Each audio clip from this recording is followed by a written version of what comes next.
Association for Global Business. BIBA represents companies in and affiliated with the global business sector in Barbados. We work in partnership with the government towards the development of the sector in the interest of Barbadians and the members of the association. Most people are familiar with the terms international or offshore business, but global business is more than that. BIBA focuses on the impact of global business on a local level. Global business contributes to the local economy in several ways, from salaries and taxes, home and car rentals, to groceries, vacation rentals, business conferences, and much more.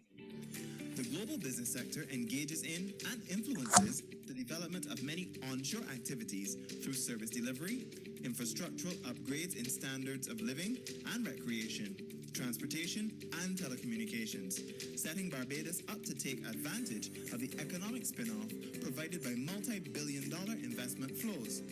BIBA, the Association for Global Business.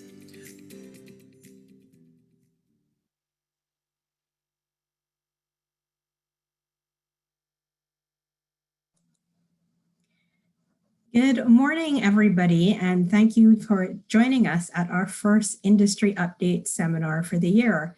It's on the very topical subject of a blacklisting of the nation, where we are going to be looking at the European Union's round of blacklisting efforts that were inflicted upon us in October last year.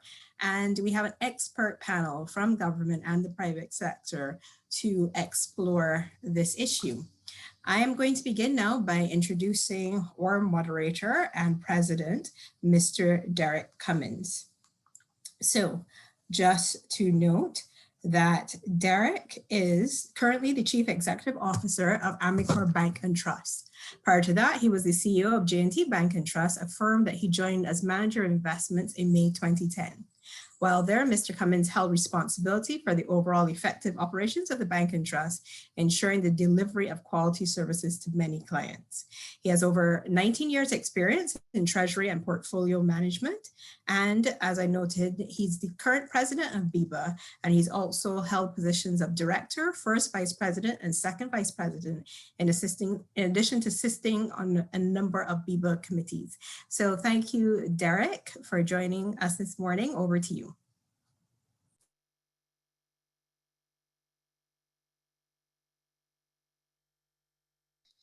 Derek, you're on mute.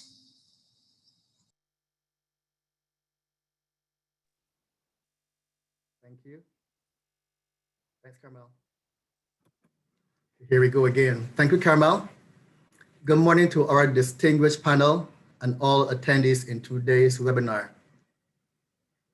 We invite your attendees today to engage our panel by submitting your questions in the chat, which will then be posed in the question and answer segment of our seminar.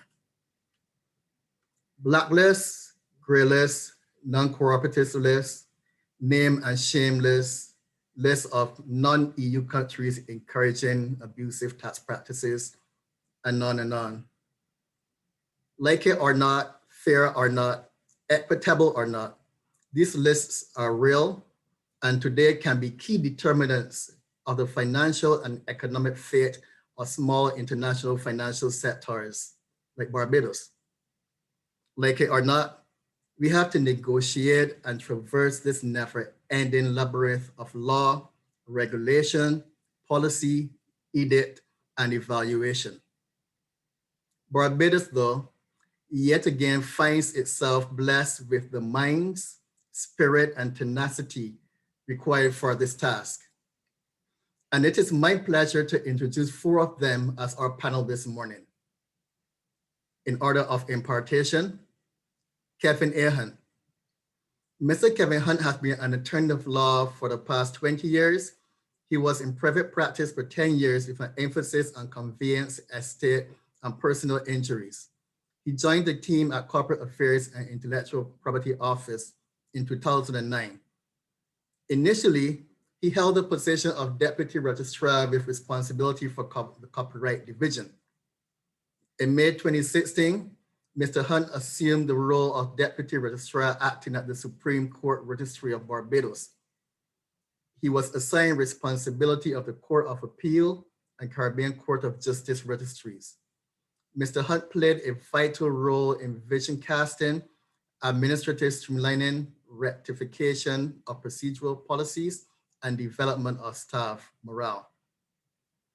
On the 15th of August 2017, he was promoted to the position of Director of International Business within the Ministry of International Business.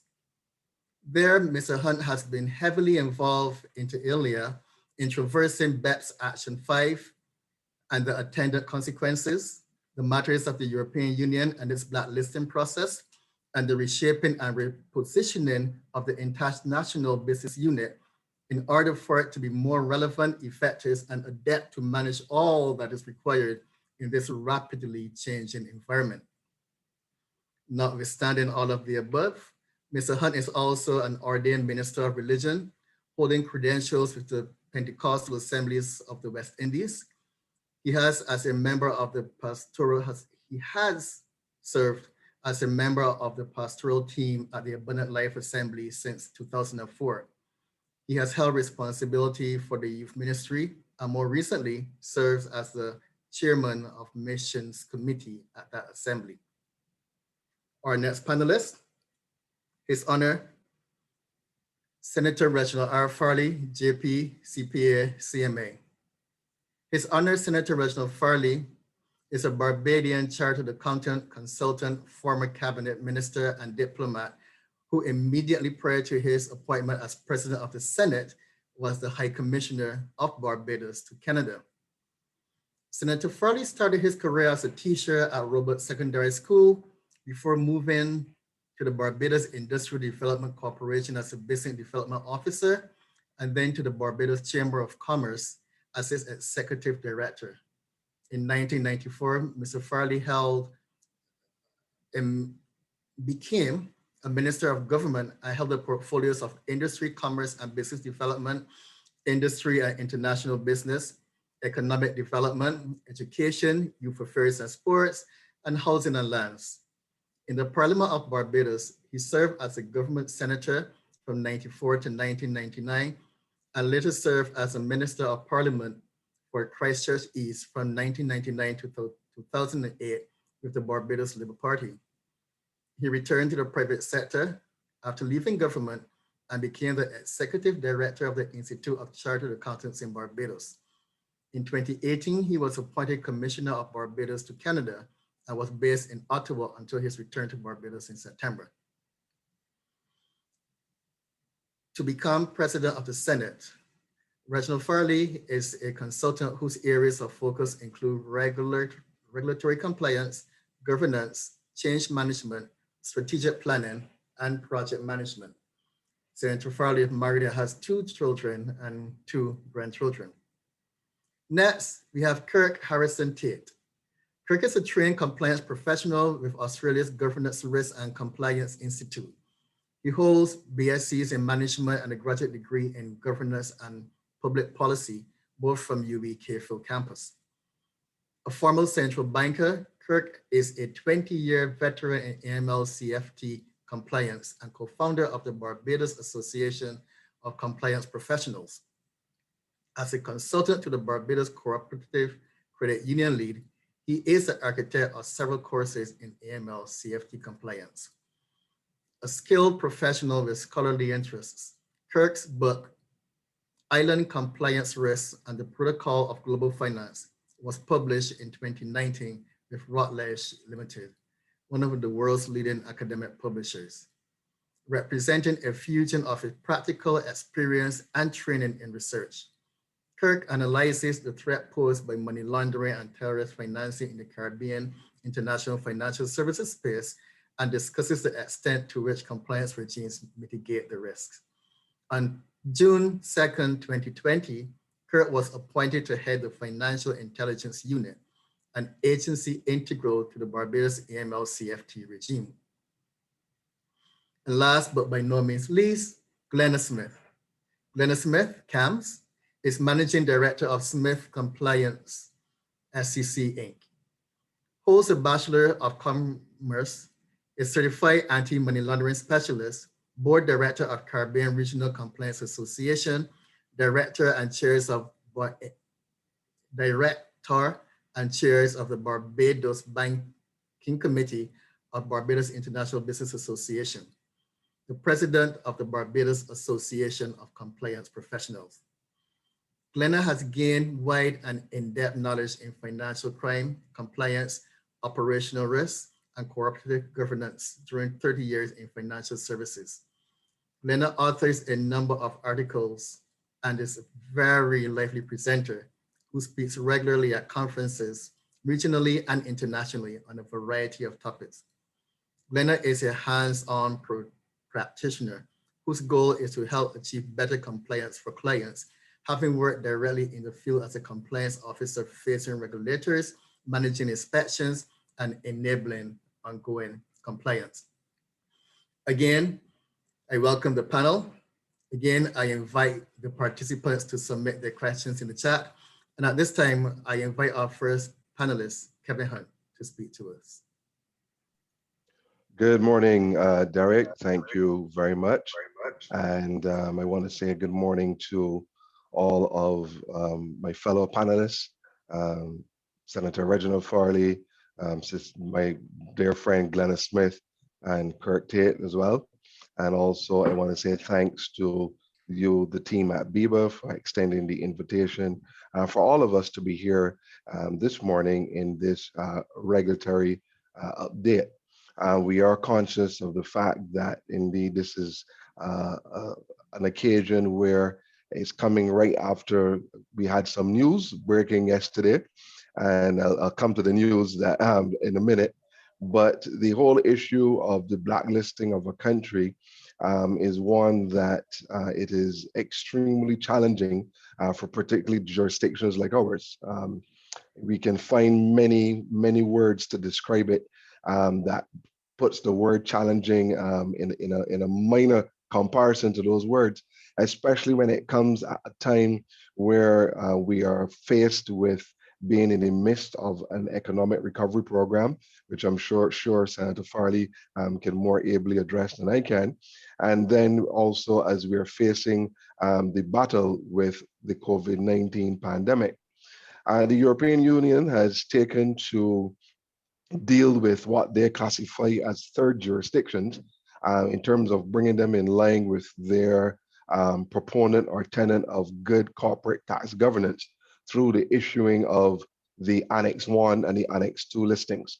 Annex 1 has become colloquially known as the blacklist, and Annex 2 the grey list. And I'm speaking this morning from the tax perspective because within the construct of the European Union, there are different bodies that deal with different aspects and also have different standards, which would result or could result in a country being listed or not being listed. So while I'll speak from the tax perspective, Senator Farley and Kirk will be speaking from the perspective of AML, and they fall under different directorate generals of the European Union. And for taxation, that falls under the umbrella of DG Taxud. But regardless, just to give you a little bit of background as to how the whole listing process works, the EU, from a tax perspective, you can say that there are three levels. You have what is known as DG Taxud, and that is purely technical. We then go above that to the Code of Conduct group, and the Code of Conduct group is a mixture of technical and political, and they receive information from DG Taxud and would make a recommendation then to the Council of Finance Ministers. And it's at the Council of Finance Ministers that the decision is taken whether to include a jurisdiction in a particular listing or not. They have chosen this name and shame, if we can call it that, route as a ways and means of whipping jurisdictions, third jurisdictions because they're jurisdictions that are not part of the European Union bloc, into conformity with the EU's principles. From the tax perspective, and more particularly in relation to why Barbados was listed in October of 2020, that was a piggyback on the heels of the OECD Global Forum exercise, where Barbados underwent a peer review relative to the exchange of tax information on request, otherwise known as EOIR. And basically, the rules under that rubric suggest that if a country receives 3 or more partially compliant ratings, that country is given an overall partially compliant rating. And this is 3 out of 10 what is termed essential elements. And so Barbados received 3 partially compliant ratings, and all the other ratings we had were either largely compliant or compliant. This was significant because from the OECD's perspective, because we had achieved 3 of these ratings, 3 partially compliant ratings, Barbados was then deemed as a jurisdiction that was partially compliant for the purposes of exchange of tax information on request. Now, from the OECD's perspective, that was not a position that warranted any punitive action. However, from the EU's perspective, so long as a country receives a partially compliant rating for the EU, that is an automatic placing on the blacklist. We found that particularly tough because in the circumstances in which Barbados found itself, Barbados had no legislative deficiencies. Indeed, the 3 areas that were rated partially compliant were elements A1, element A2, and element C5. Element A1 deals with the whole issue of beneficial ownership information and ensuring that entities kept and maintained accurate and up-to-date information. Element A2 deals with the accounting information with the same standards and requirements. And element C5 deals with the timeliness of exchanging of that information for tax purposes with other competent tax authorities of other jurisdictions. And it was not that we had any legal deficiencies. The issue was that because changes were made and the time that the changes were made, what happened was that the OECD indicated that Barbados did not have enough time to sufficiently demonstrate that it was effective in regulating these various regimes. So for example, under element A1 and element A2, from our perspective at the IBU, that would involve direct regulation and management of the activities of our corporate and trust service providers under the corporate and trust service provider legislation. And so while we have the legislation in place and we have the resulting AML guidelines taking its authority from the money laundering authority legislation, the international business unit under the ministry did not have in place for a sufficient period of time, a unit or methodology by which we executed sufficient regulatory oversight over the corporate and trust service providers. And so it was a little unfortunate that the EU's position was so hard and fast because they did not take into account the particular nuances of any particular country. Their perspective is that so long as you receive a partially compliant rating, you are automatically placed on the blacklist unless and until you can show or demonstrate that you have been successful in obtaining a supplementary review request from the OECD, in which case you will then go on the gray list, and then you will remain on that gray list or Annex 2 until the outcome of that supplementary review. So in my last statement, I basically illustrated to you what happened between October and Monday, which would result in the fact that Barbados is now an Annex 2. Basically, we had to cover a lot of ground. And many of you here joining us this morning, you're service providers. And so you would have received questionnaires, you would have received assessments, audits, draft reports, final reports, exit meetings.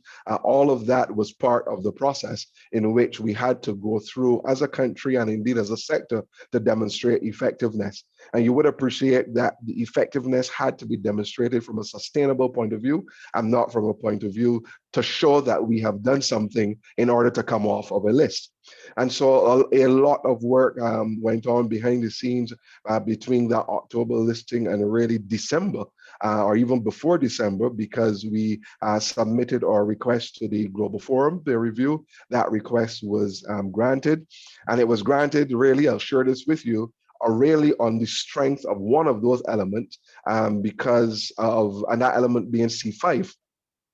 Not that significant work wasn't done with the other elements, but the BRA had demonstrated radical improvements in the internal systems, whereby allowing them to exchange the tax information within the prescribed time under the various treaties of which Barbados is a part. And I believe the time frame for that would have been 90 days. And we were able to demonstrate that and indeed bring outstanding queries and concerns that other jurisdictions had, primarily Canada, to a close. And it was out of that it was seen by the peer review group that Barbados had indeed done enough. There were still some gaps in the A1 and A2, which I can come to perhaps if you have those questions in the Q&A section. But suffice it to say, we are thankful as a country that we were able to demonstrate in one of those areas that we had moved sufficiently far enough that more likely than not, the probable outcome of a supplementary review is that head will move from partially compliant to at least largely compliant. So before I give way to Senator Farley, I just want to end by indicating that we are continuing to work assiduously, both us and the BRA primarily, to ensure that when the supplementary review takes place, which may be sometime mid-2021, that we can really move all of our partially compliant elements to at least a rating of largely compliant, but our ultimate goal is to achieve a fully compliant rating. Thank you, Derek. Thank you, Kevin. Before you go on, I'll just entertain one question. Just for clarity, there is some confusion sometimes about what it means about being placed on Annex 2. And I know this doesn't mean that it's all over, but it's an opportunity for an evaluation. So just nail home that point, what is going on between now and the time of that meeting, so we are totally clear. Thanks, Derek. So basically, Annex 2 is a watch list. And it is a watch list from the EU's perspective, in that they are watching and observing to ensure, and I'll put it very basically, that a country or jurisdiction is doing what it is they're supposed to do. So, for example, on the listing now, you will see that Dominica is on the list, as well as a couple of other Caribbean jurisdictions, having made high-level political commitments. If those commitments are sufficiently satisfactory to the EU, the country will be placed on the grey list or Annex 2, pending the time frame to observe whether that country indeed does what it says it will do. In our particular case, we are on the grey list pending the outcome of the supplementary review. So once the supplementary review takes place, which as I indicated, should be sometime mid-2021, and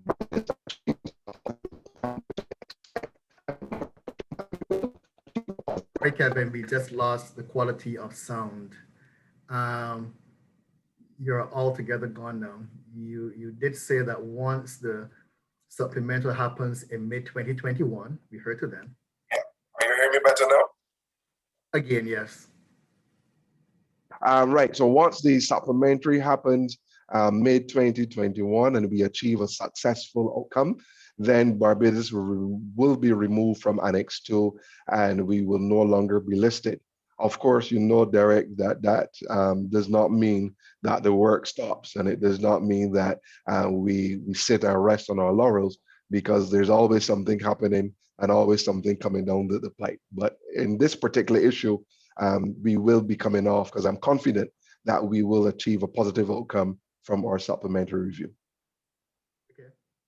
Thank you, Kevin. And you do definitely have the history yourself and your minister of being transparent, saying what you will do, doing what you said you will do, and then the outcome being as expected. So we're looking forward to hear as that continues.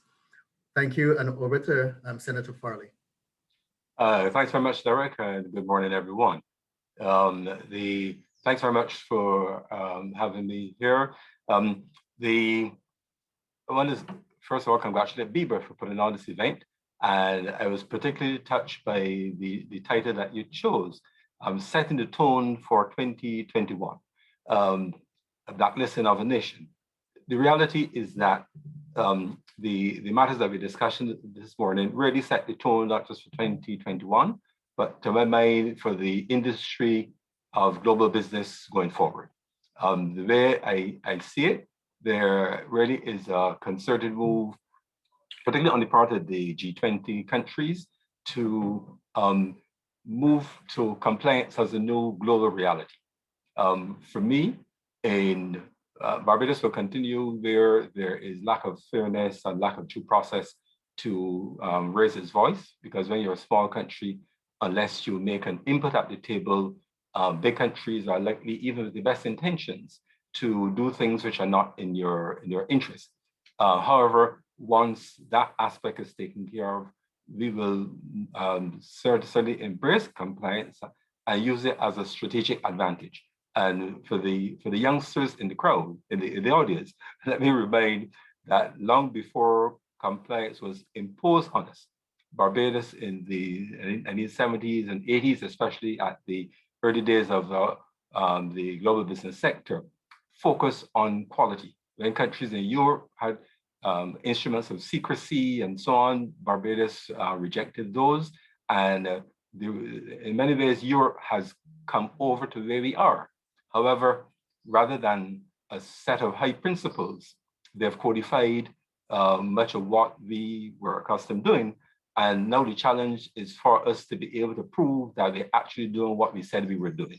So in many ways, it's not that we are not good, but based on these new rules, which are already codifying principles that we had always embraced, it is becoming a challenge for us to be on the right list. And the reality as well, the other side of that reality, is that countries will, from time to time, as do businesses, they're essentially teams of rivals, and they will use regulation to their advantage. Once they can meet those regulations, they say, this is the new standard, and those who are not in there will be in problems. But reality is, let us embrace this as the tone for 2021 and going forward, and let us all work together to be first in class in what is now the flight to quality. This requires the entire country plays its part, government at the political and administrative levels, our regulators, including law enforcement, our financial institutions, our DNFBPs, service providers, and our general business people. In relation to matters of money laundering, let me just say that in terms of the language of blacklisting, the blacklisting of Barbados is an EU matter in that the FATF blacklist only includes 2 countries right now, Iran and North Korea. And the rest of us who have been supposedly blacklisted are really on a list of countries for enhanced monitoring, either for not meeting technical compliance, which is one of the levels of assessment, or in the case of Barbados, for the ability to demonstrate effectiveness, even though we're high on technical compliance. So that the blacklisting, if you want to use that word, the negative listing is not an FATF matter. FATF is a proper international technical body, and from time to time, depending on where you are, you will be on their enhanced list, but the EU has chosen to use it in a particular way, and that's fine. The other quick overview point I want to make is in relation to, we all know the background. We were placed on their list in October 2020 based on deficiencies identified by the FATF in relation to effectiveness. And the EU's commitment to us, we did clarify with them exactly what was needed to get from where we are, and we have written correspondence from them, which essentially says that they've confirmed that our country meets conditions to be removed from the EU list once the strategic deficiencies in its AML CFT regime identified by FATF are considered as addressed. That is, once they are removed from that list of jurisdictions subject to enhanced monitoring. And that is a technical known standard to which we are working. And we are devoting considerable time and effort in moving there. Now, in terms of Barbados government commitment, we are committed, of course, to strengthening the entire AML CFT regime to mitigate against money laundering, terrorist financing, and now the new one that has been added proliferation of weapons of mass destruction. We've always, and we continue committed to deterring and financial crime in all of its forms, protect our reputation as a strong international financial center, and to be a reliable global partner in the fight against money laundering, terrorist financing, and the financing of the proliferation of weapons of mass destruction, whether by overt involvement or being unwittingly used. And to do this, of course, we are committed to removal from the ICRG process, the International Cooperation Review Group within the FATF, and that relates to 5 specific items which have been flagged in terms of proving our effectiveness. The watchwords for Barbados are prove, demonstrate, enhance, and that is really what we have to do. So where are we now? We're in the 4th round mutual evaluation process. There are some countries still in the 3rd and so on. And essentially what that means is that we will be subject to a 2-track set of evaluations by the FATF. There's the technical compliance assessment and there's the effectiveness assessment. On the technical compliance, that is really a matter of proving that the relevant legal and institutional frameworks are in place and that the powers and procedures are given to the competent authorities. And these are the fundamental building blocks. But whereas that was all that was needed before, what is needed now, and this is where we have some work to do, is the effectiveness. And that differs fundamentally from technical compliance in that it seeks to assess the adequacy of the implementation. And you know that we've had some implementation deficit disorders from time to time of FATF recommendation.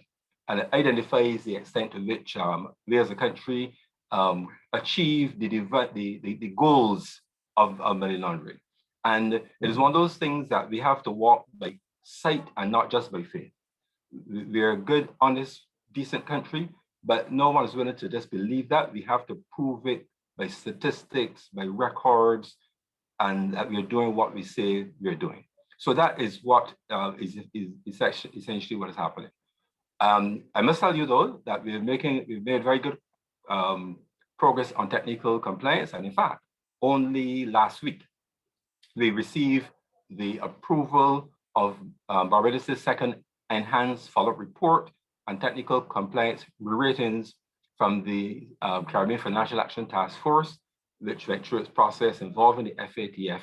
And the report concludes as follows, and I quote, "Overall, Barbados has made good progress in addressing the technical compliance deficiencies identified in its mutual evaluation report and has been re-rated on 13 recommendations.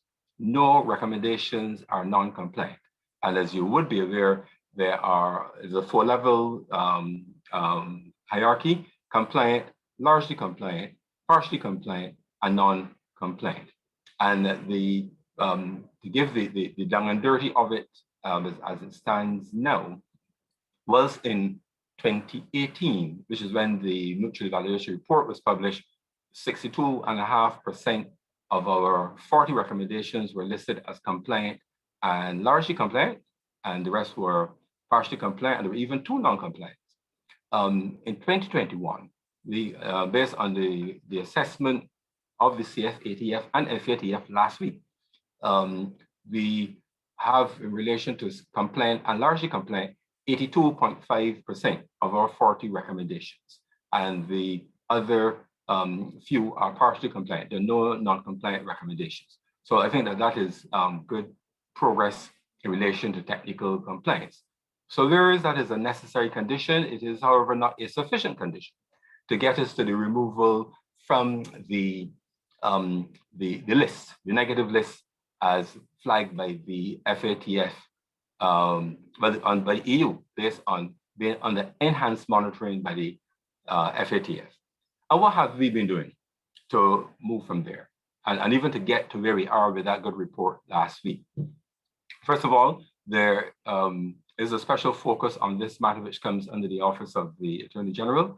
There is an anti-money laundering network that meets weekly to drive progress on the action plan, the technical compliance, of all things money laundering. So the heads or other representatives of the Bank Supervision Department of the Central Bank, the Financial Services Commission, the Financial Intelligence Unit, the Financial Crimes Investigation Unit of the Police, the Chief Parliamentary Counsel's Office, Director of Public Prosecution's Office, Compliance Unit within the Anti Money Laundering Authority, and so on and so on.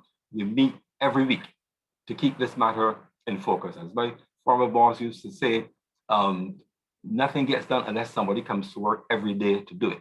And this is one of the important steps there. We also not turn it to our own wisdom and understanding. And we do have international consultants, MNC. These are former RCMP, FinTrack, FATF experts and officials who work in the FATF Secretariat, in law enforcement, in FIUs in their respective countries. And they are advising us on giving technical assistance and training. Additionally, the government of Barbados has committed additional resources already in 2020 financial year. And I know that within the new financial year starting April 1st, additional resources are being provided. So there have been staff increases at the FIU and more to come. Corporate Affairs, Intellectual Property Office, the Financial Crimes Investigation Unit, Financial Services Commission, et cetera, et cetera. And additionally, there's lots of training and capacity building. Even last week and week before, there was training going on with the law enforcement agencies and FIU through our international consultants on investigations and other matters. And of course, you will be all aware of the major legislative changes, some of which were for the tax, but also for AML purposes, major rewriting of our legislation in January 2019, and then subsequent amendments right through 2019 into 2020, as late as December 2020, everything from the Companies Act to the proceeds and instrumentalities of crime, to the anti-money laundering, counter-financial terrorism, and prevention of proliferation of weapons of mass destruction Act, and so on and so on. Additionally, the regulatory entities have issued guidelines and orders and the practical instructions on what to do. So in the industry, as service providers, persons responsible for governance, you've seen targeted financial sanctions guidelines, you've seen other guidelines coming out. Currently being worked on to do things like guidelines on beneficial ownership, which is one of those areas, immediate outcome 5, from which we have to do some work. And speaking of those immediate outcomes, just to quickly make a brief mention, the matters that we're working on now, what are these 5 things that the FATF says we need to prove effectiveness? We have all the laws and so on in place, fine, but really, can you demonstrate that you are achieving the goals stated? And they call immediate outcomes, 11 of them. Unfortunately, at 2018, which is the evaluation report of a 4-tier structure, we were in the bottom 2 tiers as moderate and low. We didn't reach substantially, we didn't reach partially or substantially, or fully effective. So very quickly, immediate outcome 3 that has to do with supervisors. So there's some work for the central bank and the compliance unit which is to be established under the AMLA. We're working on that now to supervise the NFBPs, demonstrate that the IBU has prioritized supervisory function, and that is very, very well far along. So largely those are the supervisors have to prove that they're doing on-site inspection, off-site inspection, they're given guidelines, etc. Like I said, it's all about proof. Immediate outcome 5, this largely has to do the work of CAIPO, but others as well. Legal persons and arrangements are prevented from misuse of money laundering and terrorist financing, and that information on their beneficial ownership is available to competent authorities without impediment. And that even just that simple thing of timeliness, making sure that law enforcement can get access to the information. So this is where the service providers are important. Those who keep beneficial information has to be in the place it's supposed to be, has to be made available. If we fail on 1 or 2 of those, it affects our effectiveness rating, and we're not able to get out of the FATF grid, and hence the EU. And there's several other range of things in there related to beneficial ownership. And you will remember the amendments made to the Companies Act to do with beneficial ownership in December. Some of this was addressing this matter, and there will be guidelines published by CAIPO, which will give further detail into how that operates. Immediate outcome 6, dealing with the FI, financial intelligence, and how the FIU works, how it liaises with law enforcement agencies. And please, file your STRs. Some of them may amount to nothing. Some may only mean something a few years later as part of a wider jigsaw puzzle. But one of the things that that we get questioned a lot about is, I mean, is there nothing happening in Barbados? How come there are so few reports in one area or another, or from an institution or another? So you have your part to play as well. The FIU, of course, Kurt will speak a bit more about that in terms of the new direction, the additional stuff that they'll be doing, all to meet this obligation. Immediate outcome 7 is another one, dealing with investigation and prosecution, and using proportionate and dissuasive sanctions. So basically, when you get reports, are you prosecuting people? Are you applying to full range of fines, imprisonment, or whatever? And are you keeping a database with all of this information about what you've actually done to show that you are prosecuting persons? And immediate outcome 8, the proceeds and instrumentalities of crime are confiscated. There have been amendments to that legislation. Legislation is fine.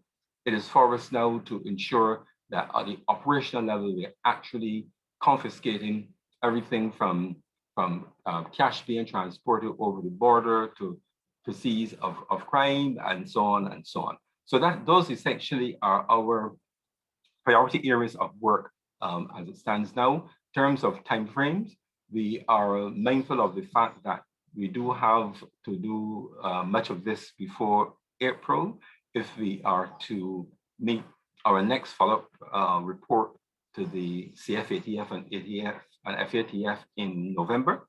And essentially every few months, we have to do update reports. The action plan itself between Barbados and the FATF has some 2021 targets and 2022 targets. We are trying to see if we can do them all in 2021. Can't guarantee that it will happen, but rest assured that we are seeing those target dates as the outer limit and not the minimum time in which we will get these done. So those are my opening remarks. I'd be happy to go more as we have questions, but that is where we are. We're making progress on technical compliance, have to demonstrate effectiveness. Once we're able to do that, then we'll be able to get out of FATF. Once we're out of that, we'll be able to be in the clear with Europe. And as my last statement is this, both in the area of tax and in AML, today is today, tomorrow is tomorrow, next week is next week. And I say that to me, that even though you meet all of the rules, regulations, procedures as they are now, they're all subject to change. And therefore, this will be our perpetual drive towards the flight to quality and to compliance. So we can only briefly toast with a Montgay extra oil and coconut water, but we do have to move on then, roll up our shirt sleeves and do the work to meet the next hurdle, which is upcoming. Thank you very much, Derek. Thank you, Senator.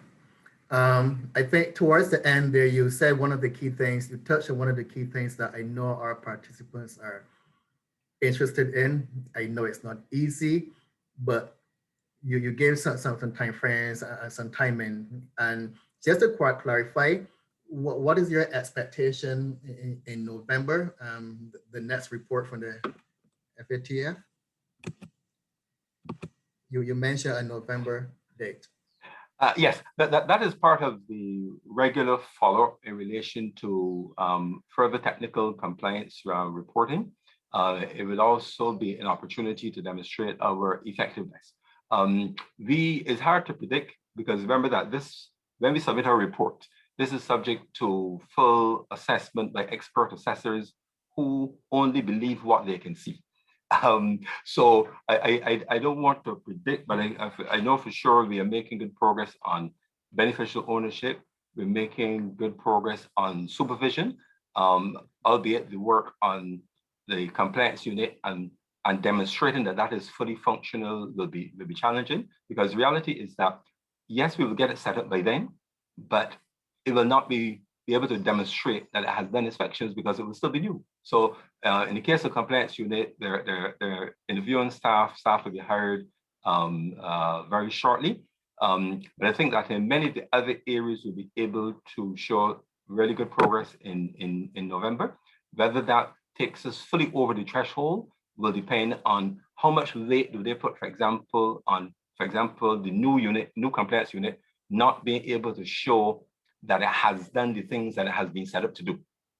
So I will keep you posted, perhaps quarter by quarter, share with BIBA where we are, so that you can keep your members abreast, because we'll be honest and transparent about it. And we have experts like Glenna who are as familiar with the process as anyone. So in many ways, there are no secrets, but the more of us are aware of where we are in a good place or a bad place, the better we'll be able to move to the next stage and do so successfully.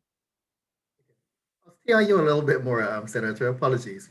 So for clarity for our members, Barbados will remain on this list through 2021. And best case, once we have evidence that there is real teeth to the legislation, mid second quarter 2022, what is your expectation for any possibility of being lifted from such a blacklist? Well, you're Chris. Yes. No, I'm the eternal optimist, but you have to tinge your optimism with some realism somewhere along the line as well. But I am satisfied that, and part of the challenge really is this, that what will be the judgment that will be made in November 2021 will be based at a cutoff date of April. For all of these assessments, the cutoff date is months behind. So we had the time lag as well in the tax matter. We had made some changes, but after the cutoff date. So part of it will turn on whether we can have any slack, or whether we can ask for special dispensation here or there. But I am optimistic that towards end 2021, early 2022, based on we will get our work done, but based on the procedures of the FATF, we will have to use whatever leverage we can to get them to give us almost like an early ease. But I don't want to advertise goods that I don't have in stock. So I don't want to predict for the FATF. But for sure, late 2021, early 2022, I believe that we can pull this. Okay. So what I will ask again, the next question is, what can I'm sure our members will want to know what official messaging can be received from government, whether it's from your department or elsewhere. Because what is important is that Barbados then goes forward with a strong and unified message. Can we hold you to providing something like this that our regulators can then walk, practitioners can then walk into our clients' boardrooms and say, here is a strong position of Barbados government. I think there's something in lieu of knowing that we will be here for a bit that I think our members would like to see coming from you. Sure. Yes, we will definitely develop some messaging for you. We certainly will put a statement concerning our technical compliance improvements that we got the ratings for last week, and we will also put some information out concerning the work that we're doing and our expectations concerning the effectiveness rating and the process going forward, so that the industry will be aware of what the milestones are, what are the key dates to look for going forward, because that obviously will help with your planning of investments and whatever else. So we'll certainly keep the industry fully abreast of where we are and our honest expectations of the process going forward. Thank you, Senator. I'll now turn to Mr. Kirk Tate. Kirk, I know that the Senator obviously touched on a lot of the things that you would touch on also. I'm going to start you off with this one question again about the STRs or STRs not. It's a bit of a paradox there. Right.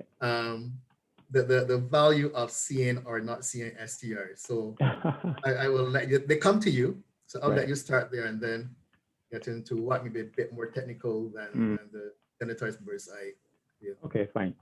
All right, guys, so good morning to all of you, and thank you so much for the opportunity to share and to engage in discussion on this very important matter.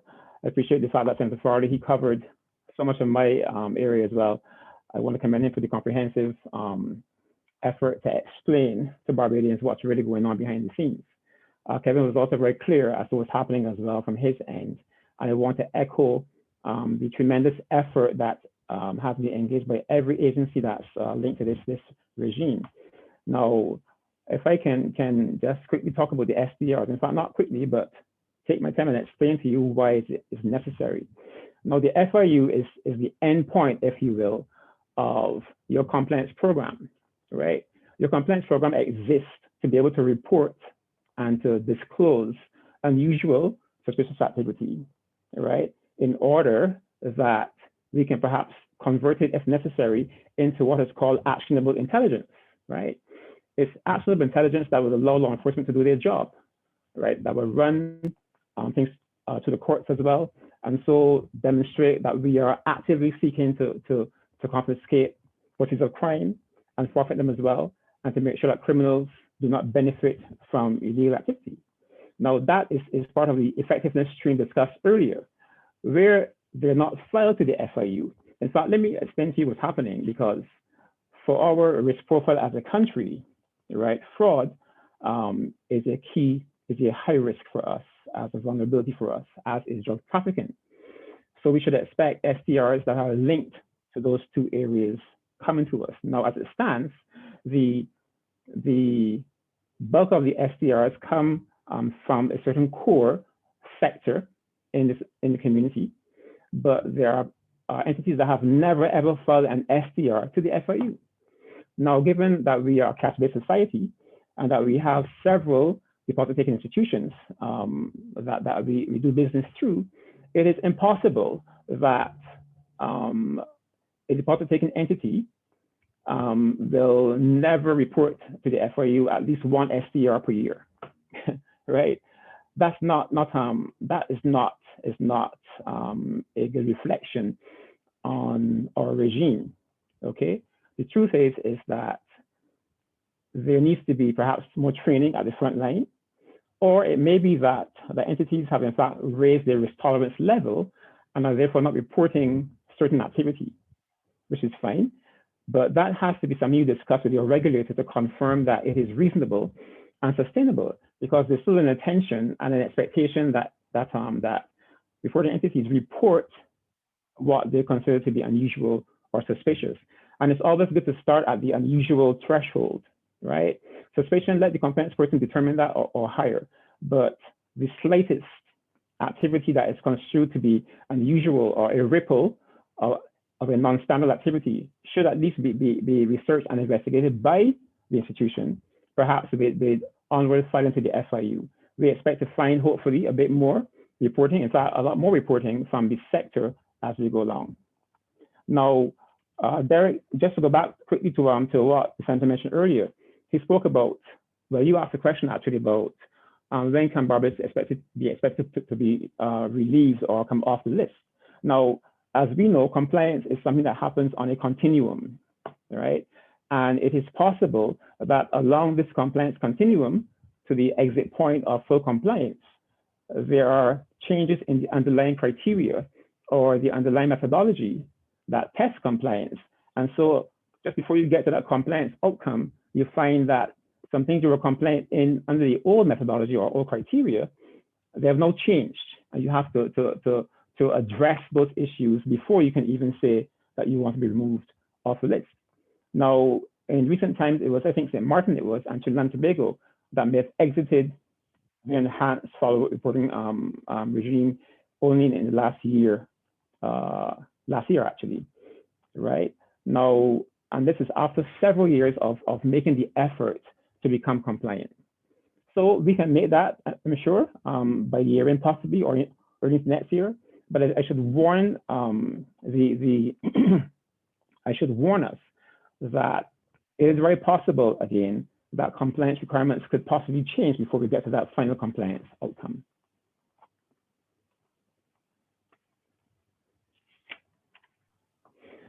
Thanks for that, Kirk.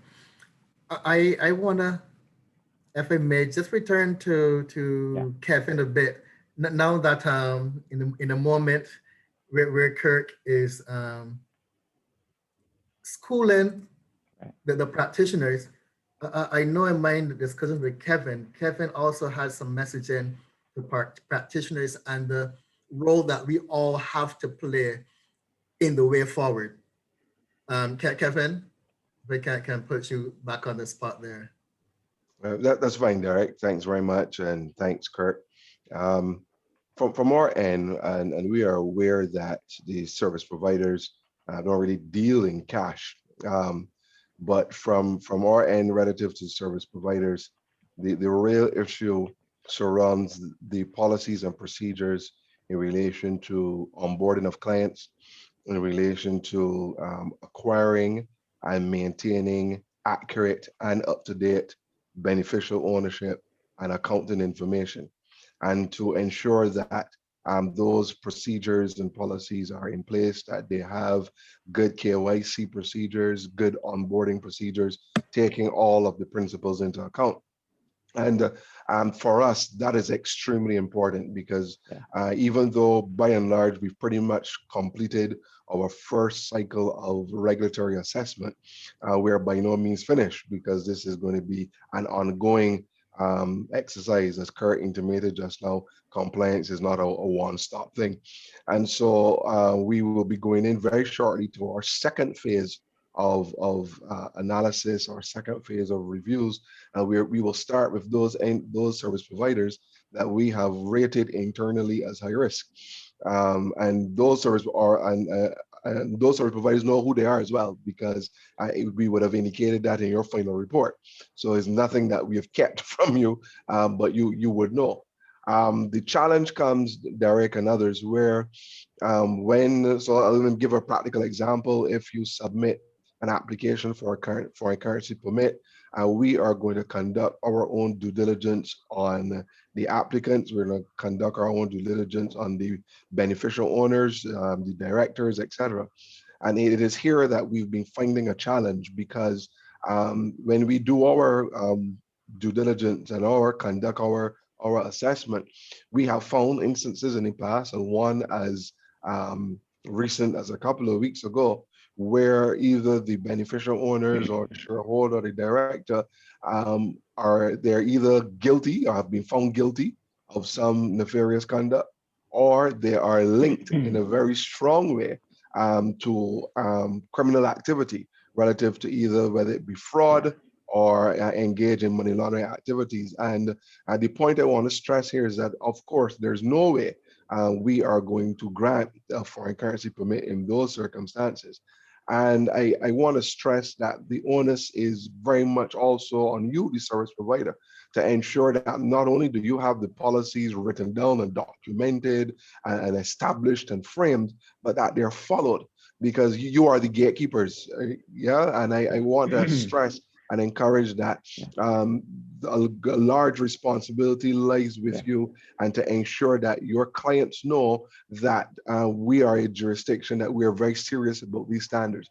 And Senator Farley indicated earlier in his presentation, I believe, about utilizing and using the regulatory message in terms of regulation being our friend. If we let it be known that we are a jurisdiction that is well regulated as opposed to over regulated, then we understand that we are attracting, and we want to be about attracting quality business, not only business of substance within the rubric of the economic substance legislation, but businesses of substance in terms of the quality of the type of individual connected with the business and the type of work that the business does, so that we want to attract other like businesses here. And so it's a partnership.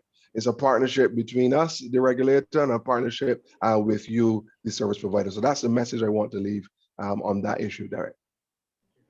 If I may, Derek, as well. Sorry, Derek, if I may just address the SDR matter as well.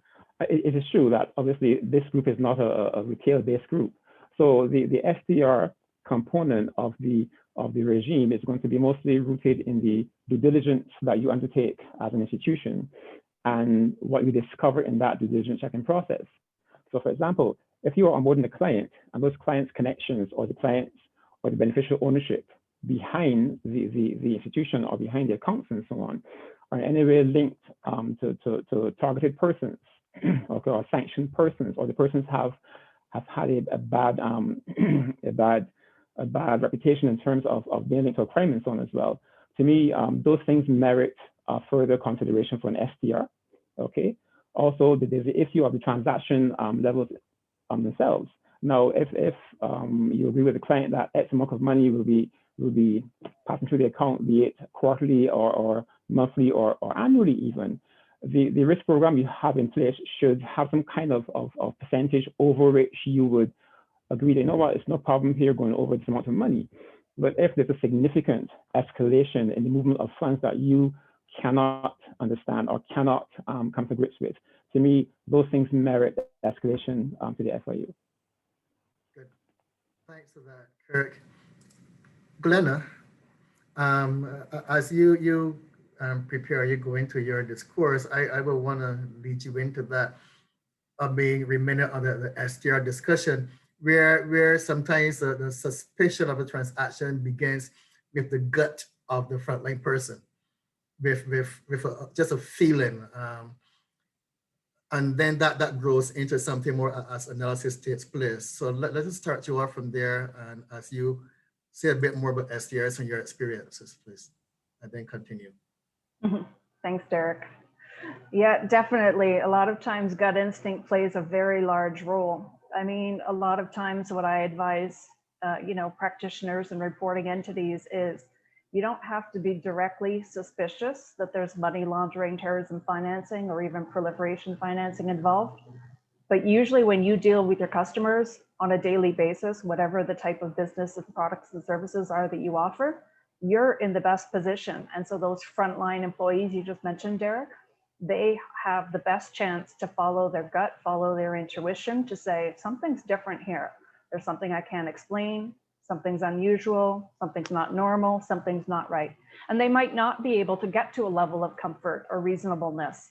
And that's okay. Escalate it. Escalate that right away internally to your money laundering reporting officer and let them take it away from there. And I would really encourage the money laundering reporting officers in many cases to trust the gut instincts of the frontline staff to the best of your abilities. And hopefully they'll have described that as best they can in their forms. So we'll come back, Derek and I are going to be making some wrap up remarks later, and we'll be having some more Q&A. So hopefully we can get to some of those topics some more later, but let me just take you through some of my thoughts from a compliance and regulatory perspective. As this session is called, and as you've heard today, and as Senator Farley really set us up well with, is there certainly is light at the end of the tunnel, but, and I know that my regulator friends on the call are with me on this one, we cannot by any means take our foot off the gas quite yet. So for anyone who's not as familiar with some of the details of what we've talked about yet, it's not just by happenstance, it's not arbitrarily that we ended up on those gray lists and those blacklists. We might not quite agree with them completely in terms of methodology or criteria in some cases, and I'm with you definitely on one of those. But we have to take ourselves back to the 2018 Mutual Evaluation Report. And for anyone that's attending today that has had the chance to read that report, or even the preliminary executive summary in the report, I'm sure the others on my panel will agree. It was an incredibly sobering 170-page document. Really sobering. You know, when you thought you've been doing decently well and then you get your report cards? Well, what we learned from that, there were lots of lessons to unpack. And quite frankly, there were helpful hints and tips and areas for opportunities and improvement. So we've had to learn from that. We've had our wake-up call. And as Senator Farley mentioned, what are we looking at? Not just technical compliance. We have a regime. We have a framework. We have legislation. We have regulators. What are we looking at? We're looking at effectiveness. And some of the data, some of the documentation, and some of the lack of implementation, if I'm really frank, unfortunately showed us up. So there are serious implications for that. That's why we're on the FATF grey list, and that's what also got us on the EU's AML blacklist. Now, what's interesting about this week, and specifically even us meeting here today, is we're actually just mere hours away from the FATF issuing their next updated public statements. The first one being the blacklist, and we've already heard that right now it's North Korea and Iran that are on that. And the second updated list will be the gray list, as we call it, which is of course those countries that require increased monitoring. So it remains to be seen who was added, who came off, and who stayed. That should be coming out Thursday evening. Now, Barbados, it's obvious. Barbados is committed to resolving this, and we all have a part to play in this. And just let me remind you also, when it comes to those mutual evaluations, they happen in cycles.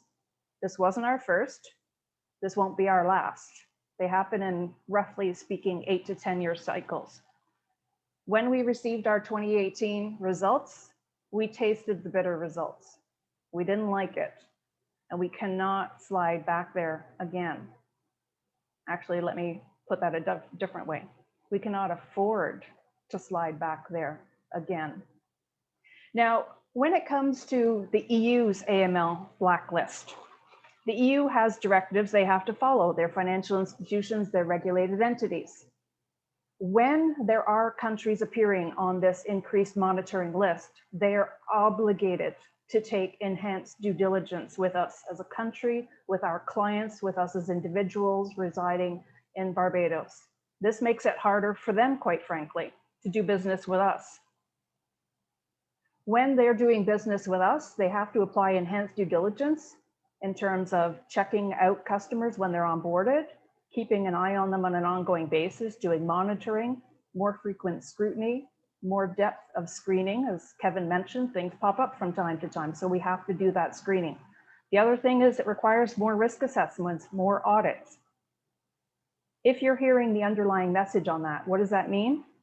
More time, more staff, more resources, much more complexity in some cases, and that results in increased costs.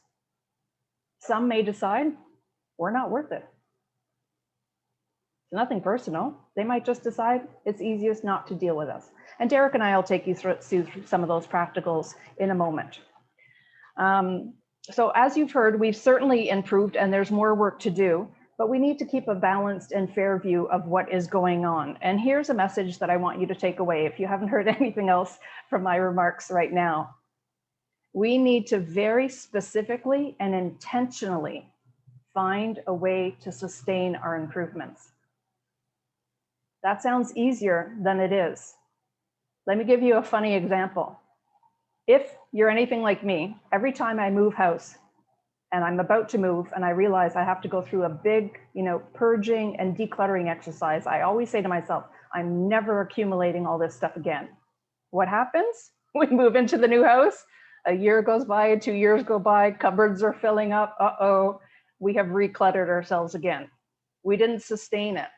Sustaining is not nearly as easy as it sounds. And we have to make this in a way that is also politically agnostic. It has to sustain no matter what, because this is for the betterment of Barbados, for all of us. So I'll stop there. I'll keep my comments brief for now, because I know we want to go to an active Q&A. Derek, back over to you. Thank you. To that sustaining point, Glenna, the Senator mentioned the technical compliance ratings that changed. 13 changed. 11 of them changed from the better. I note that 2 of the preventative measures, R15 and R21, moved from R15 moved from compliant to partially compliant. R21 moved from largely compliant to partially compliant. And I'm sure each of us can take time to review those, a bit more technical than we want to get to today. But the reality, we have to first sustain the ground that we've gathered and then press on to new ground. Looking at a couple of the questions here they have, for Kevin, you mentioned that with the EU and the OECD, there's always something going on. And we in the industry often refer to this as shifting the goalposts. With this in mind, proactively, what do you see next coming down the pipeline in this regard? This is a question from Connie Smith. What else do you see coming down the pipeline apart from what we've spoken about so far? All right, thanks, Derek, and thanks, Connie. Derek, if you permit me, before I respond briefly to Connie's question, I just want to piggyback on one of Glenna's last comments, if that's okay. Glenna, you are absolutely right in terms of sustaining the work, not only sustaining the work, but I think if we get focused on sustaining the work, we're actually going to start to lose the battle. It is looking to sustain that you can become complacent. We have to look to not only sustain, but to improve. And not just improve, but aim to become the experts, aim to become the experts in all of these different areas, look to set the standards. And one of the ways that we can do that is not just from a technical perspective here in our jurisdiction, in terms of the regulatory functions, but also looking to get involved as best as we can in these different bodies, whether it be CFATF, FATF, or OECD, and the different nuances of the OECD. And that is something that we have done. I want to share this with you guys. It's something that we've done and are doing in international business. We have taken the deliberate step of joining the peer review group. And so instead of being complacent with being a jurisdiction that is being assessed all the time, we have now become one of those who conduct the assessment. We are moving into the start of being an assessor, and that will help prepare us because we will know better what will be looked for when our next cycle comes. We have joined the inaugural group on risk. There's a group that the OECD just set up. The first meeting is in March in terms of looking at risk and what risk would exist or can exist in terms of the work of the OECD and the Global Forum. It is important, and we are part of that inaugural committee, and it's important to see what they perceive as risk and be able to have a seat at the table and help shape that in the thoughts there. So I just want to echo what you're saying, Glenna, and say that it goes beyond what we're doing locally. I think we have to take it as broad and as far as we possibly can. Connie, and those that have that wondering in terms of what's next, I will say from our perspective, the next biggest thing that we're watching is the move for taxation in the digitized economy and what is coming out from that, and the drive for a minimum corporate tax rate, and what is looking like the possibility of implementing that minimum corporate tax rate, not only in the digital space, but beyond the digital space. Of course, something like either of those two limbs requires full political buy-in and commitment by jurisdictions from the highest political level. And that is a challenge that the OECD will face, but the work continues. They have put out various modelings, various pillars, pillar 1, pillar 2, and I will not sit here and pretend to understand it all. It is not so geared for how my brain is wired, but we have engaged the Ministry of Finance and other experts, not only within government, not only economists within government, but also within the private sector. And we have done modeling, and we've looked at how the various pillars can affect, and we are responding to the OECD process. And this has engaged the attention of our government up to the highest level. So Connie, I would say from our perspective, that is the next biggest issue that is coming down the pipe. So Kevin, that would be best action 1 primarily. Yes, and I do know that persons have concerns or queries about the other actions. And Barbados's perspective is that even though there are minimum actions, knowing how the OECD works, we're treating them all as something that we need to look at, not just the minimum ones. So in terms of country by country reporting, etc., that falls within the ambit of the BRA. And I want to say that they are moving ahead with that. There's draft legislation in place. They have the technological infrastructure in place. And so that one should not catch us by surprise. And I'm aware that the EU will be issuing very shortly a statement to encourage jurisdictions to be on board with the country-by-country reporting. Yes, actually, yes, Javier Lemuted asked about that action 13. And I'm wondering, are you able to tell me if that had anything to drive CAIPO's issuing, I think yesterday, of their very broad survey where they want tax and other information from every single registered corporation and SRL.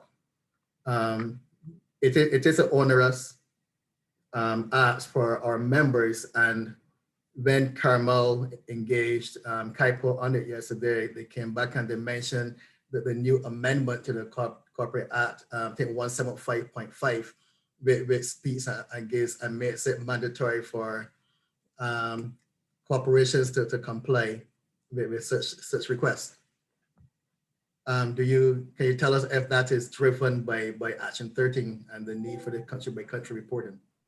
No, it's not driven by Action 13, and I'm sorry you didn't invite Ms. Rochester to be on the panel, because I prefer that the registrar speaks directly to her issues, but she is here and she has issued a statement in the chat, so you can see that she's issued a statement to all the panelists, so you can read that statement.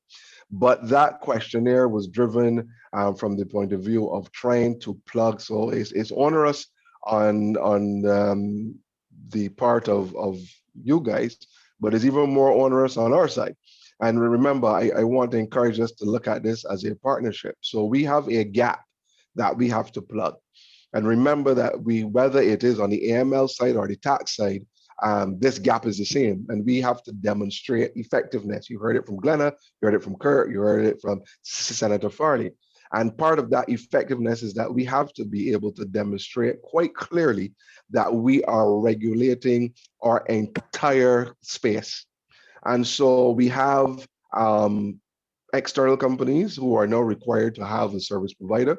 And so those external companies are covered under that. We have companies that are earning $1 million and over in annual revenue. They're also required to have the services of a CTSP, so they're covered under the CTSP regime. So when we do our inspections and we do sampling of the CTSP's client base, we can say that we have covered those areas because those areas come under the umbrella of the umbrella or the ambit of the CTSPs. But then we have those that are not covered. We have the compliance unit that is set up, and hopefully, as Senator Farley said, will be adequately staffed, but we know there's some challenges there to deal with all the other DNFBPs that's separate and apart from the CTSPs. But then you have that gap with companies that are earning under $1 million. And so we have to begin to demonstrate that we are regulating those companies, and we have to begin somewhere. And that somewhere obviously is from a questionnaire perspective, so that we can begin to get a feel as to exactly where the population is. And then we are then able to commence the risk rating exercise and then be able to roll out the further review of those companies that we deem fall within the higher bracket. And I believe Ms. Rochester has also issued another comment. Yes. Yes. She said so perhaps for part two, job. You should get her on. No, absolutely, we will do so. She said you're doing a fantastic job of explaining the genesis and need for the survey. Thank you to Ms. Rochester. We do have in our participants a registrar of CAIPO, and even though she wrote it, I think I want to read it for the sake of the webinar. She said, may I also add that the comment on the changing goalpost was so fitting. That is exactly why REC 15 was downgraded. It was not that we were doing well and then not in the recommendation and then dropped the ball. In fact, the standards surrounding recommendation 15 changed to include the new concept of VASP, virtual asset service providers, and the regulation of VASPs, if I can coin that. Yes, VASP, yes. Yes. Yeah. So even though it was a completely new standard added on, we were still assess in relation to our progress on VASA regulation. As such, this is now another area that has been added to the workload. So the one thing that we want to note is that AML and compliance, it has a life. It's a living organism. We understand this, and as we have to always be focused on knowing and recognizing what is on the pipeline. That's why what you call it, regulatory diplomacy, is so important. Where we have to have our feelers out there, always seeing what's coming down the pipeline. Ricardo Knight asked earlier, but he's wondering about Cayman and other jurisdictions. This is especially in the light now of the box with Brexit. There's no longer that EU coverage of the box. And then even so, we know last week, Oxfam, just ahead of the EU meetings, I think they try to get ahead of the EU decision by posting yet another post, which for once they said, hey, it's not only for the non-EU, non-compliant entities or countries, but the EU needs to look at itself internally. So it seems to be some things happening there, but of course there are, as you said, mentioned, them pushing for the minimum tax rate and not the 10% we heard before, but no, 12 or 12.5% tax rate. So there is a lot changing, a lot in the pipeline. So it is a living organism, and we have to continue, as I said, to have our feelers there to see what's coming down the pipeline. Derek, if I may, what is also important is that we understand, I think you hinted at it earlier, we understand what the messaging is in terms of Barbados. And I think Senator Farley spoke to it as well, that we need to get it out there. And this is where we need the marriage, and there is one, between the technical level and the political level in terms of us engaging with the EU in particular, because Barbados is not a tax haven. And if there's anything that I want our listeners to take away today, is that we're not a tax haven trying to cover our butts. We have effective systems in place. In fact, if you look at some of our rubric and our regime, we are quite more stringent, as you mentioned, than some of the EU countries. In fact, the EU meeting that was supposed to have taken place in terms of delisting, that was supposed to have happened last week, and it was deferred because they could not agree as to what to do with Turkey. And so they had a lot of behind the scenes discussions as to where they will put Turkey. So I want to say that it is important that we understand our messaging. And also I want to indicate that even though we might be considered as a low tax jurisdiction because of our sliding scale 5.5 down, when you look at how we are taxed, our principles align very much to how Europe implements their taxation as well. So I think that we need to get that message out there. Certainly shout it loud and clear. We are not, and we never were, a tax haven. Okay, thanks for that. From any of our panelists also, any thoughts? I know Ricardo is asking specifically about Cayman and Bermuda. Do we have in our crystal ball any look at where those territories may be headed as it relates to any listings? If we're talking from an AML perspective, Bermuda received the best effectiveness rating for the entire region. I believe their report came out about a year ago. So again, if we're talking about sort of AML gray listing and blacklisting, I can't speak to the tax side. Perhaps Kevin would have that. Not much more to add on that, Glenna. Well, what I will say is that it is interesting now to see how things will develop going forward with them. And even on that note, I understand that the UK is scheduled to bring out their own listing shortly. So we await to see where that development is going. Okay. Thanks for that. There are some other questions. Go ahead, Glenna, please. Yeah, I was going to jump into one of the questions that was there about, and I'd love afterwards if Kirk or anyone else has anything to add on to that, because whether you could possibly agree or disagree with me. One of the questions is, if you were doing screening and you did find out some previous criminal history for someone, but let's say they've served their time, So I think the question was around, well, if they've basically done the punishment for the crime, does it still count? Do you still factor it in? And having dealt with a specific case directly myself, I thought it might be helpful to paint some color to this one. So first of all, I think it depends what the crime was and if it's germane to the relationship or products or services you'll be offering. Because in a specific case that I worked on where I was called to be an expert witness on trial in Toronto a couple of years ago, it was involving a gentleman who for the third time was running a Ponzi scheme and had defrauded millions and millions of dollars from investors with this fake investment advisory firm they were running.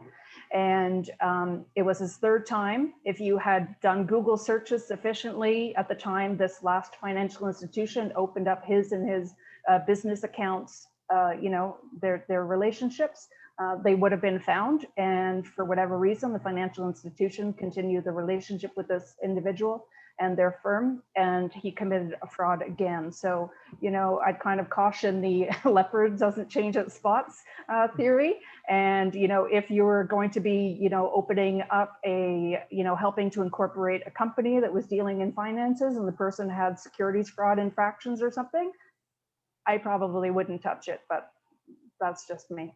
Kevin and Kirk? Yeah, I agree, Glenda, for sure. I mean, you want to be very careful with that kind of action. And as you said quite well, the truth is that they might do it again. And when they do it again, it leaves you in a serious place as an institution that must protect itself against some fraud and so on.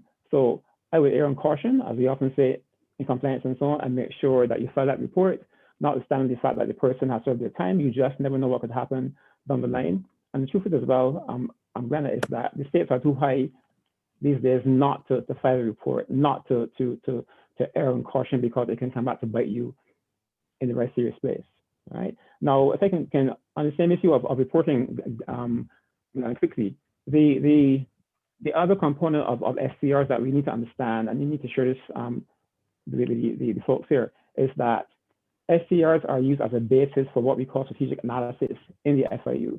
So we take the data from every STR, we mine the data as well, and we seek to uncover trends or patterns in the activity that we can perhaps share with the competent authorities and so on, to make sure that they are aware of what's happening in a sector or with a company or with a certain industry. So when they're not filed, it puts us on the back foot in terms of fully understanding what's happening in the context of the sector. And so it also challenges the ability as well to be effective in our space as well. Yeah, and Kirk, thank you for that, and thanks for your comments on my SDR example. I think what I should add too, which was very interesting in the case I worked on, is it wasn't a matter of the fraudster being tried. It was the financial institution who granted the relationship that was being sued from the investors. So there is a liability besides a reputational damage to let's say your corporate service provider, besides the reputational damage to your firm, besides the reputational damage to Barbados, somebody might sue you for saying, well, why did you incorporate that company knowing what you already know? You had, a due diligence role to play. So I just, watch out for your legal exposure. So I think, Glenn, as well, that, the issue of materiality as well may factor into that company's, decision to take the client on board. If the client has served the time, yes, but the business they're bringing to the institution is substantial, and the company is struggling, for example, they might take that risk and on board the client still, because it benefits them in the long run at the level of finances and so on. Of course, it's a risk, of course, and you need to be careful that, again, it can come back to hurt you in a very serious way. Mm-hmm. And all I will add from our end is that for us, if we find that is happening internally, we are going to put a flag on you as a CTSP, and we are going to be drilling down or being even more stringent in observing your applications and how you operate. So you could find that internally it will cause you as a CTSP to go through a lot more of our due diligence process and our own investigation. And you might find that whereas before you may have been referred or deferred down the line for an inspection, that might be brought up, or you might be the subject of a surprise inspection, which we have authority under the legislature to do as well. So from a practical point of view, yeah. Go ahead, Senator. If I may, Derek, Kevin's point, could I encourage the regulators to speak a bit more about the importance which is being placed now on proportionate and dissuasive sanctions, and the importance in this regime of making sure that we actually use the tools in the toolbox, so that when these things happen, our client base doesn't think that we're being mean and unhappy, but really truly, unless we take those sanctions, we're going to have some problems. So perhaps Lenny, Kevin, and Kirk can speak a bit more about the importance of persuasive and proportionate sanctions and the importance going forward. Yeah, absolutely, Senator Farley. It's absolutely there. It's important. And, you know, we even can see it with criminal cases as well. The penalty, has to act as a deterrent. And the funny thing is actually when you come to money laundering, it's actually one of the best examples on a criminal side where it's not a sufficient deterrent. And which is exactly why we have the Proceeds of Instrumentalities Act in Barbados, and we're starting to work on things like confiscation and seizure of assets and forfeiture. Because if you just send somebody, you know, up the road for 6 months and you don't take anything out of their pocket, what was the deterrence? And so, you know, as you mentioned, a proportionate and measured you know, enforcement actions need to be taken. We see crippling results around the world, but we're starting to see a definite uptick in the region. And, you know, there's no question it was noted in our mutual evaluation report. So I would imagine we'll see something similar here too. Absolutely, Glenna. One can almost feel sometimes, especially in interacting with the international organizations, that they want us to almost go on a witch hunt. I want to say that by and large, and I think Kurt would agree with me, by and large, our Barbadian society and our service providers, etc., are generally compliant. I cannot say otherwise. But they have a difficult, when I say they, not our service providers, but the international organizations have a difficulty where we fail to show that anybody has been found guilty of anything. Their opinion is that that is not possible. And so we are forced to meet Tamisha's here, and she can tell you one of the heavy criticisms of the ministry, particularly in relation to CAIPO, is that we've not struck anybody off the list. Steps have been made to rectify that, because they do not believe that is a sign of a healthy regulatory environment. So Senator Farley is absolutely correct. We have to demonstrate sanctions, but sanctions that are proportionate to the crime committed. Thank you. You take, for example, sorry, Derek. You take, for example, a difference. Well, let's look at the credit union sector, for example, because I think Glenn mentioned earlier about the report itself in 2018, or MER, was very sobering. It was sobering because it took a holistic look at our current reality, right? Not only the IB sector, but also the retail sector as well. And certainly you saw the weaknesses, for example, in the credit union space, where risk assessments are not done fully and so on, or not the level of risk and understanding thereof is not as robust as it ought to be.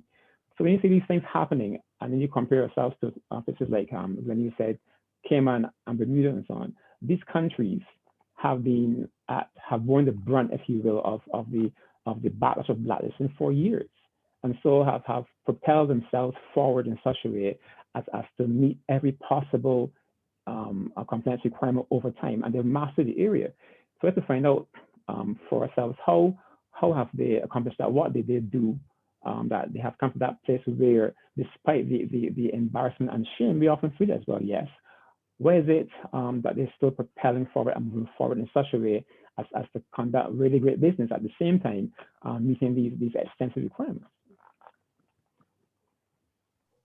Yeah, and I think if I can add on a bit of a cheeky point and request for Senator Farley, since you opened up the door to us earlier.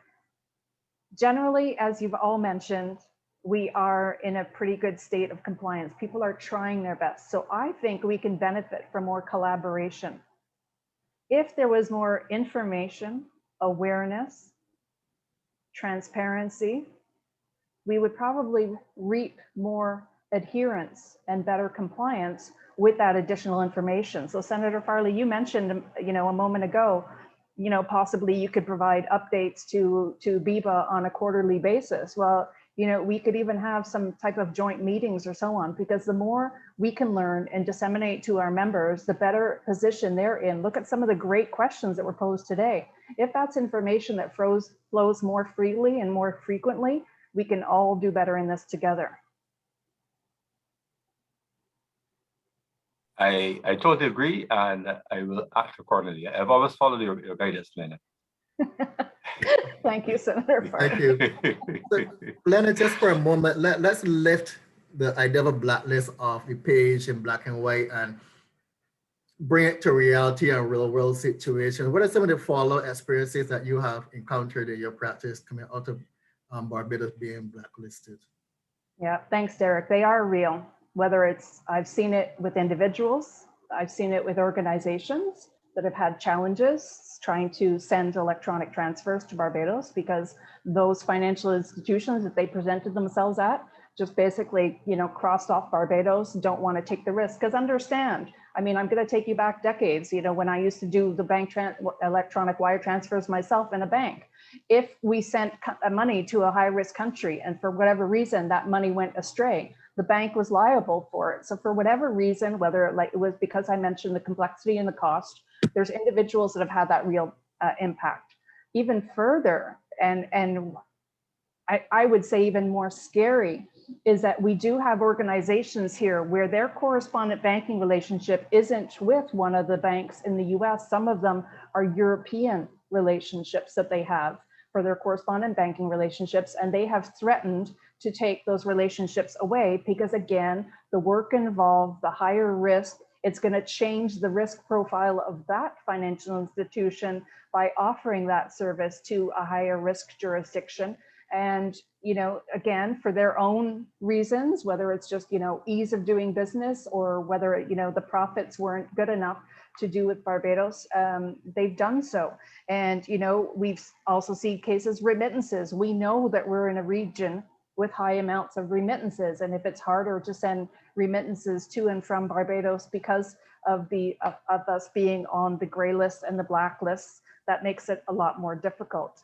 And Derek, if you want to add, I know we were talking earlier, I'll just conclude with one more comment, but I know you were talking about, some investments, but even a few more comments on a macro level, harder for us to gain access to financing, more costly borrowing.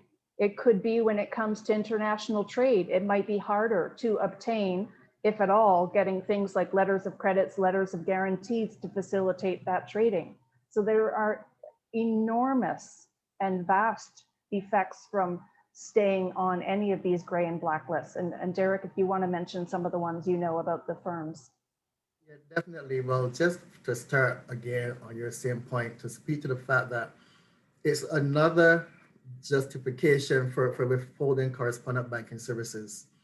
It's come to BIBA's attention of one of our banks for sure, smaller banks who's been having difficulty and increased difficulty with the European bank, just declaring to them before any notice that they will be not continuing to transact on their behalf. And that is largely due to the EU blacklisting. We've seen entities, Barbados entities with EU subsidiaries or EU structures also in the group have had to scale down their Barbados operations. And you have to wonder, what does scaling down mean today? What does it mean next quarter? Does it mean that it will continue to scale down until it eliminates that business from Barbados? We've had clients place structures on hold, structures which were pretty advanced in the setup, and companies established investment opportunities in the range of multi-million US dollars hundreds of US dollars, and those have been put on hold.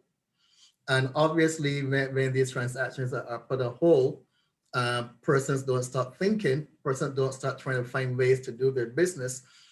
So are those entities and are those players going to hold up to see what Barbados will do between October and February? Are they looking for another jurisdiction to get this business done? Are they eliminating the Barbados aspect of the business and doing it through some other jurisdiction?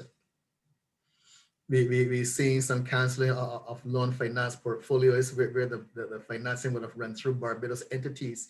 Again, these are high level of US dollars that would have flowed through Barbados structures.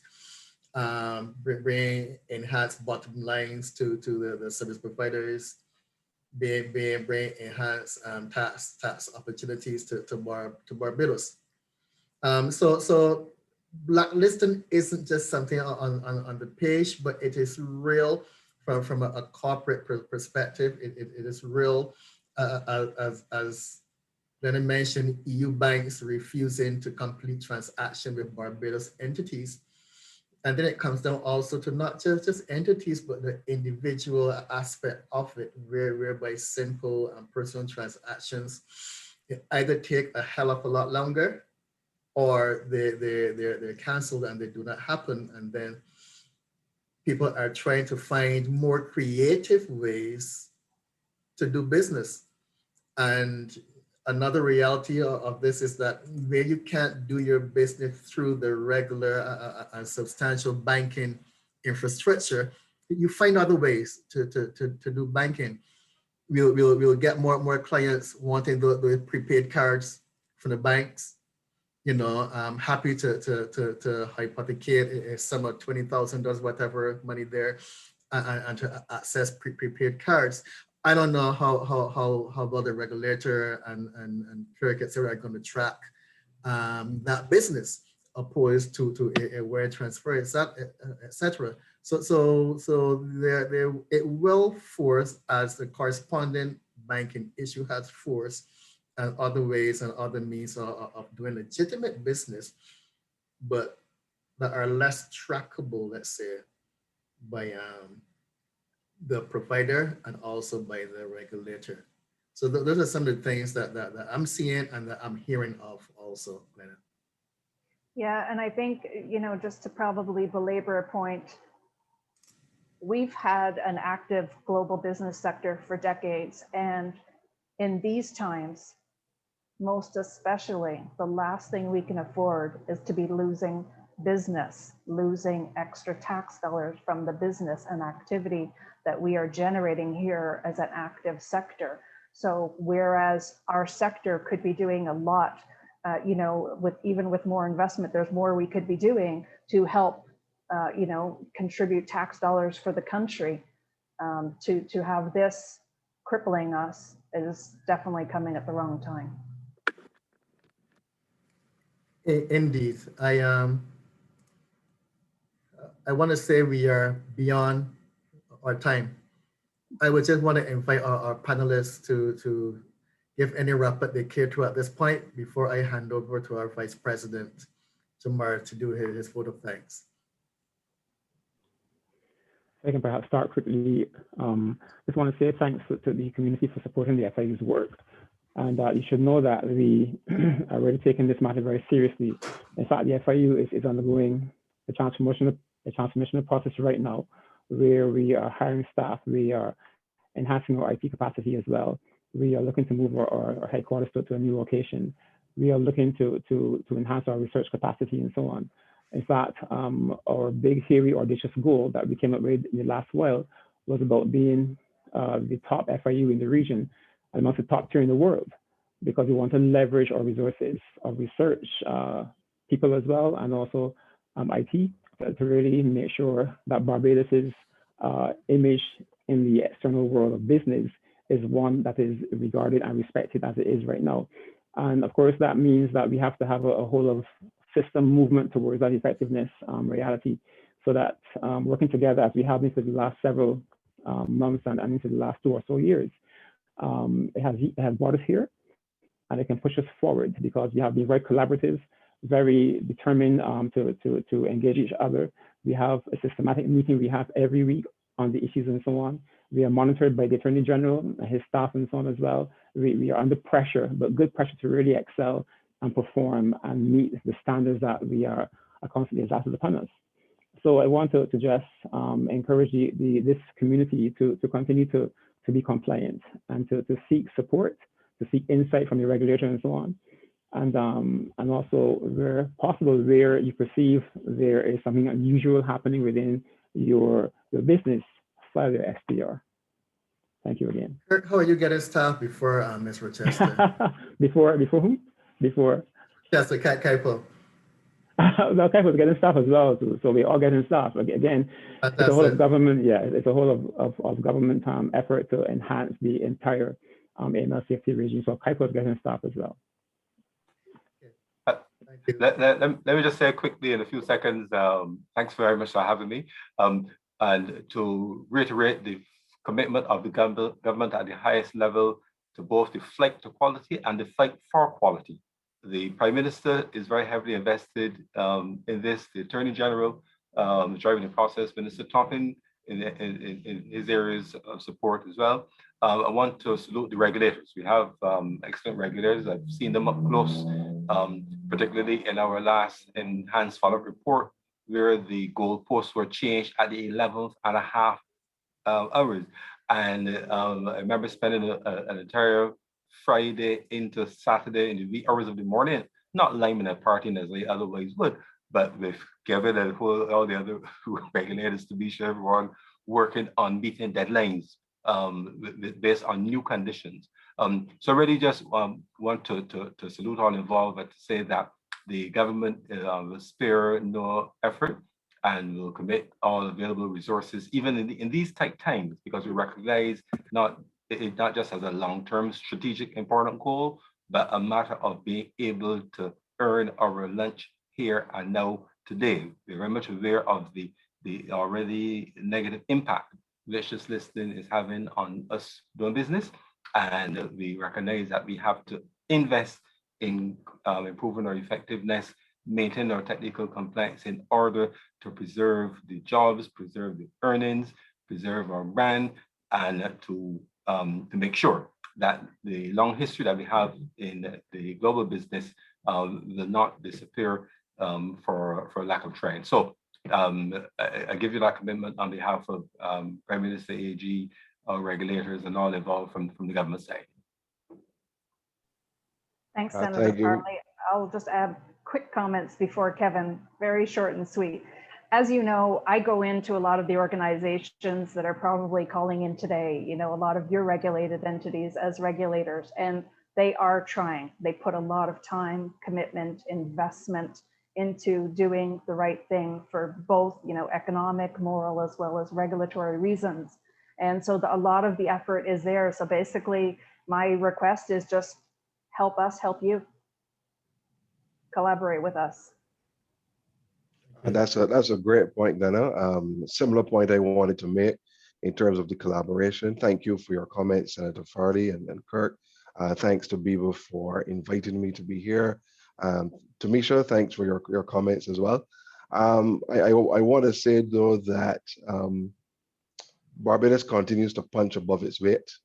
That's a phrase that we've heard now for decades, and it is true. If you think about it, and our small pool of resources that we have to deal in all of these different areas and to fight on all the different battlefields upon which we have to fight.